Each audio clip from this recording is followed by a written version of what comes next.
Pessoal, dando continuidade à nossa aula de história da semana passada, nós vamos repartir agora, nós estamos estudando a parte da África. Então, nós vamos entrar essa semana agora na parte do trabalho escravo no Brasil. Então, é o 6º capítulo da apostila, na página 221. Então, nós vamos fazer a leitura, vamos grifar as partes importantes. Nós vamos até a página 223, tá? Até a página 223. 221 a 223, tá? Então, começando, nós vamos ser o primeiro título, os primeiros trabalhadores do Brasil. Nós já vimos no estudo que dia que eu passei do resumo da África, sobre os trabalhadores, né? Quando começou, que eram os indígenas. Agora, nesse texto, nós vamos passar um conteúdo, revisar um conteúdo, e depois nós vamos fazer a leitura do outro texto, que é a escravidão nos engenhos. Tá? Então, nós vamos ver a primeira parte, os primeiros trabalhadores no Brasil, e depois nós vamos fazer a leitura da escravidão dos engenhos, tá? A vida deles como foram, tá bom? Então, vamos lá. Começando, então. Os primeiros trabalhadores do Brasil. Quando os portugueses chegaram ao Brasil, no ano de 1500, a primeira atividade exercida por eles foi a extração de madeira de uma árvore chamada pau-brasil.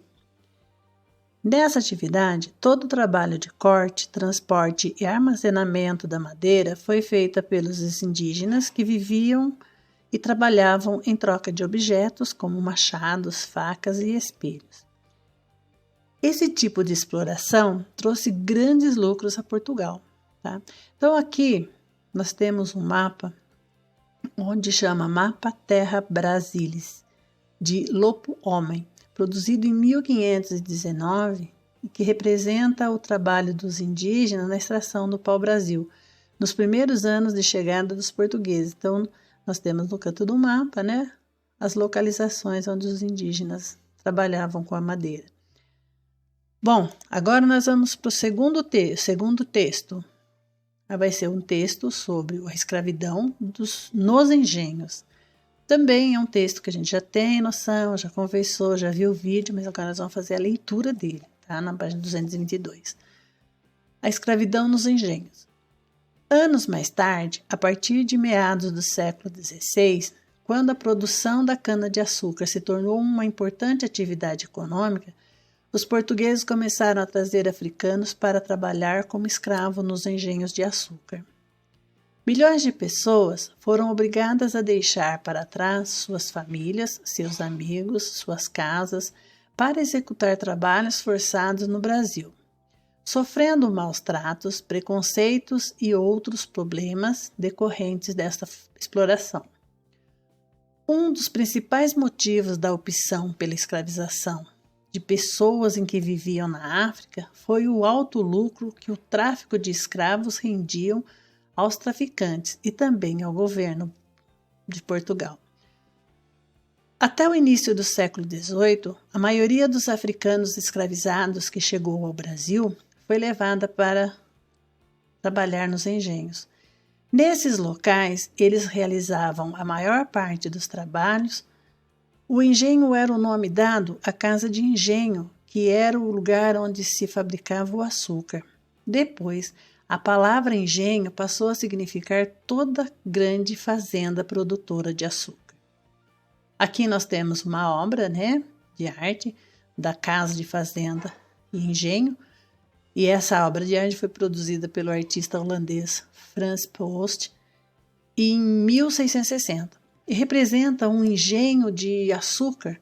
Nela podemos observar os diversos elementos que compõem essa propriedade rural, né, chamada propriedade rural. Página 223. A vida nos engenhos. Então vamos lá pelo texto. Em um engenho, havia 2 grupos principais de moradores: os escravos, que moravam na senzala, e o senhor de engenho, sua família agregados, que moravam na Casa Grande.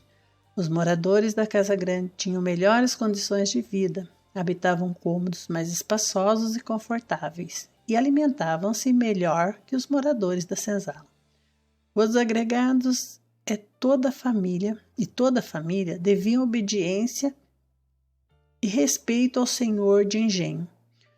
O filho mais velho deveria aprender a administrar o engenho e os demais filhos deveriam estudar para se tornarem advogados, médicos ou seguirem carreiras religiosas. As filhas aprendiam com a mãe os trabalhos manuais e se casavam bastante jovens. Também viviam nessa casa grande os escravos domésticos. As mulheres escravizadas eram responsáveis por tarefas como cozinhar, lavar as roupas e cuidar dos filhos dos senhores. Já os homens escravizados frequentavam a casa grande para cuidar de manutenção de moradia, fazendo concertos e recolhendo os dejetos da casa para jogá-los na mata ou em algum rio próximo, por exemplo. Aqui nós temos uma outra obra de arte, tá? O Jantar, de Jean-Baptiste Debret. Representa o interior de uma casa de senhores de escravos e homens e mulheres escravizados. Continuando com o texto, a 224. Os escravizados, que formavam a maioria dos moradores de um engenho, moravam em senzalas. A senzala era geralmente uma construção feita de pau a pique, com algumas divisões internas que separavam os homens das mulheres. A senzala quase sempre era construída próxima à casa grande, pois desta forma os senhores podiam controlar melhor os escravos e evitar fugas.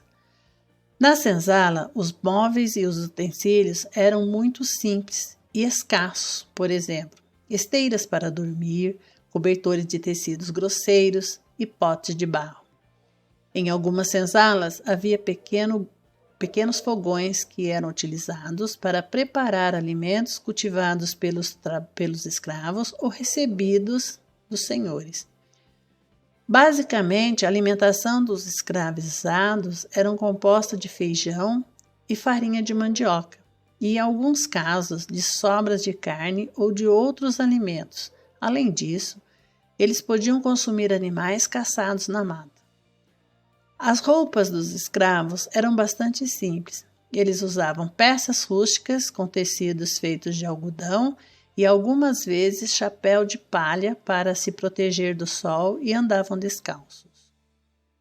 Ainda que contrariado à vontade dos senhores, os escravizados procuravam manter suas raízes culturais africanas por meio de rituais religiosos e manifestações culturais como os batuques e a capoeira. Então aqui nós temos a imagem, de uma gravura representando os escravos praticando capoeira, e foi representada em 1828. E aqui em cima nós temos um vocabulário, pau a pique. O que é pau a pique? Parede feita de armação de madeira, com varas de bambus entrelaçados, preenchida de barro. Batuque, tipo de dança africana que é acompanhada de cantigas, instrumentos de percussão como tambores e pandeiros. E a capoeira, que tem até hoje, o jogo ou dança de origem africana em que os participantes fazem movimentos acrobáticos ao som do berimbau, de cantos, palmas e batucadas. Então aqui nós temos o finalzinho do nosso texto, tá?